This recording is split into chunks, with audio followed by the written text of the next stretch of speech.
I have good news and I have bad news that could also be good news depending on what you want. I'll explain that in a second.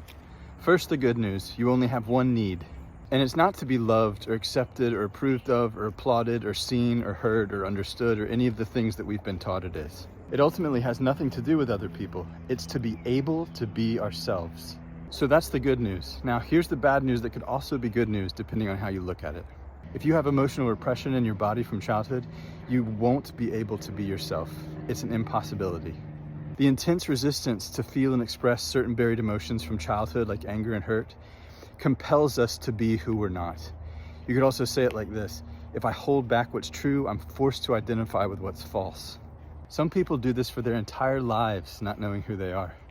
I did it for 35 years, and I'm just starting to come out of it thanks to emotional repression work. And there's so much talk these days about authenticity and inauthenticity, as if being authentic is a matter of willpower.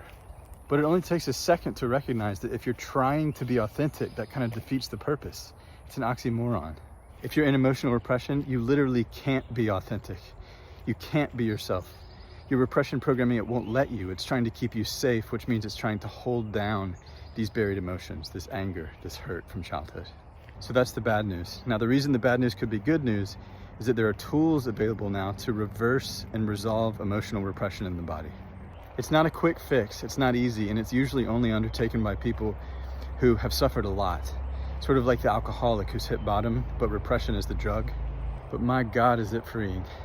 Learning to access, feel, and express these buried childhood emotions is like the death of the false self that was rooted in repression. And after that, the trying just goes. It's like you can't help but be yourself. If this sounds appealing to you, visit repressiontest.com.